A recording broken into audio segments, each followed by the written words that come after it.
আমাদের একজন স্বাস্থ্যমন্ত্রী আছে বাংলাদেশের, চিনেন ওনাকে? উনি ডক্টর মোহাম্মদ ইউনূসের ভাই ব্রাদার কোটায় আসছে। ডক্টর মোহাম্মদ ইউনূসের স্বজনপ্রীতির সবচেয়ে বড় এক্সাম্পল হচ্ছে স্বাস্থ্য উপদেষ্টা। সবসময় বলে আসছি, এই স্বাস্থ্য উপদেষ্টা এটার কোনো প্রয়োজন নাই। আপনারা দেখছেন ওনার কোন ধরনের অ্যাক্টিভিটি? উনি যে বেতনটা নেয় এই বেতনটা হারাম হবে।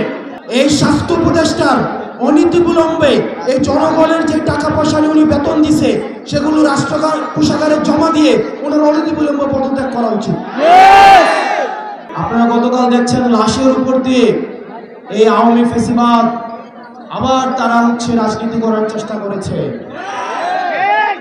প্লেন ক্র্যাশ করলে আপনি মারা যাবেন, এগুলোতেও যদি মারা না যান আপনি কোভিডে মারা যাবেন, ডেঙ্গুতে মারা যাবেন, ম্যালেরিয়াতে মারা যাবেন, চিকিৎসার অভাবে মারা যাবেন। একটা রাষ্ট্র ব্যবস্থা আপনাকে নিরাপদ চলাফেরার অধিকার নিশ্চিত করতে পারে না।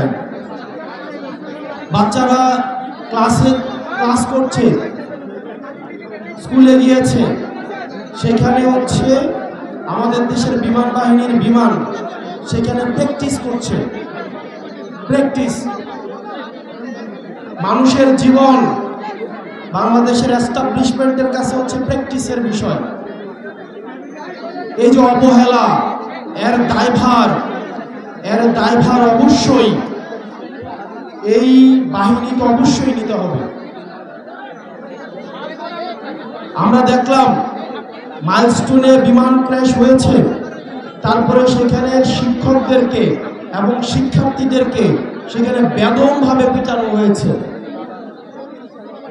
আমরা দেখলাম প্রশাসন যথাযথ। আমাদের একজন স্বাস্থ্যমন্ত্রী আছে বাংলাদেশের, চিনেন ওনাকে? উনি ডক্টর মোহাম্মদ ইউনূসের ভাই ব্রাদার কোটায় আসছে। ডক্টর মোহাম্মদ ইউনূসের স্বজনপ্রীতির সবচেয়ে বড় এক্সাম্পল হচ্ছে স্বাস্থ্য উপদেষ্টা।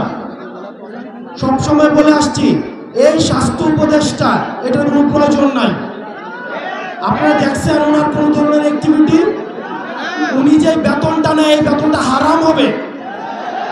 উনি যে গাড়িটা চড়ে সরকারের টাকায়, এটা জনগণের সাথে বেইমানি। এই স্বাস্থ্য উপদেষ্টা এটা কোনো কাজের না। উনি কিচ্ছু বুঝে না, উনি স্বাস্থ্য ব্যবস্থা বুঝে না, উনি চিকিৎসা বুঝে না, উনি ইনস্ট্রুমেন্টাল, ওনার কোনো নলেজ নাই।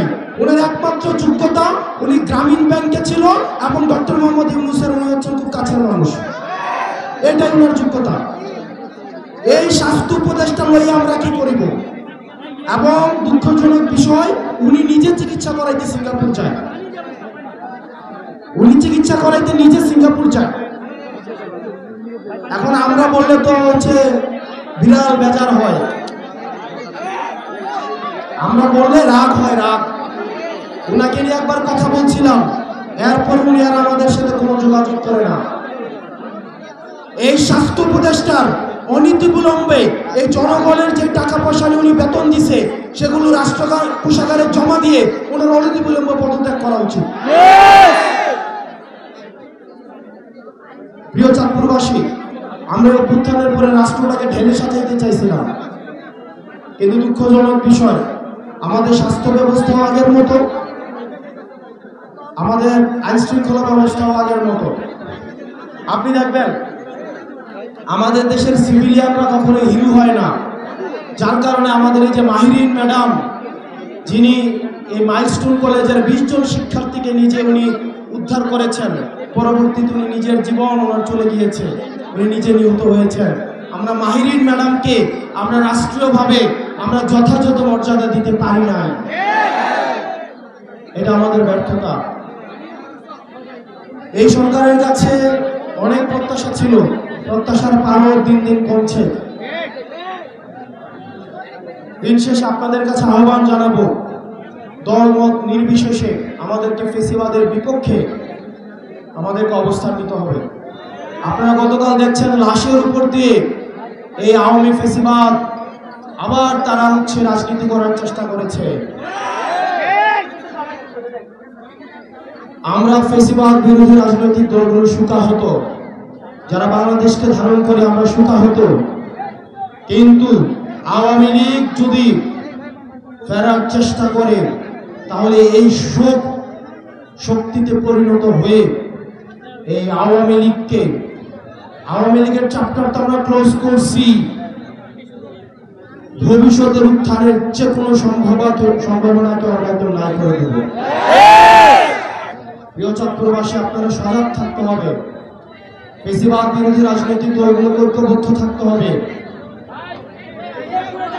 আমরা একসাথে একটা সুন্দর বাংলাদেশ বিনির্মাণ করব, যে বাংলাদেশের রাস্তায় বের হইলে আপনাকে দুর্ঘটনার সম্ভাবনা থাকবে না, যে বাংলাদেশে আপনার সুচিকিৎসার নিশ্চয়তা থাকবে, যে বাংলাদেশে আপনার বাচ্চা স্কুলে পাঠাইলে বিল্ডিং ভেঙে পড়বে, ওই আকাশ থেকে প্লেন ভেঙে পড়বে, এই ধরনের রাষ্ট্র ব্যবস্থা আমরা চাই না।